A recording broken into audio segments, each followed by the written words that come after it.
आधी ममता कुलकर्णीला विरोध, आता धर्मांतराची धमकी. हिमांगी सखी यांनी उडवली खळबळ. महाकुंभ किन्नर आखाड्यातील वाद थांबताना दिसत नाही. आता आखाड्यातील आणखीन एक नवा वाद समोर आलाय.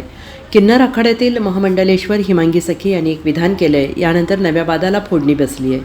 आखाड्यात सुरू असलेल्या वादामुळे वैतागलेल्या हिमांगी सखी यांनी किन्नर आखाडाच नव्हे तर सनातन धर्म सोडण्याची धमकी दिली आहे.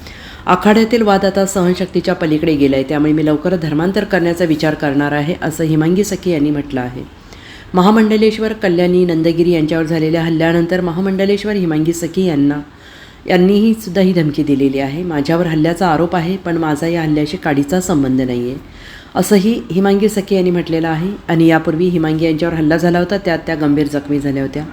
आपल्यावर खुद्द किन्नर आखाड्याचे आचार्य महामंडलेश्वर लक्ष्मीनारायण त्रिपाठी यांनी हल्ला केला होता, असा आरोप हिमांगी सखी यांनी केला आहे. Bureau report SBN Marathi, Prayagraj.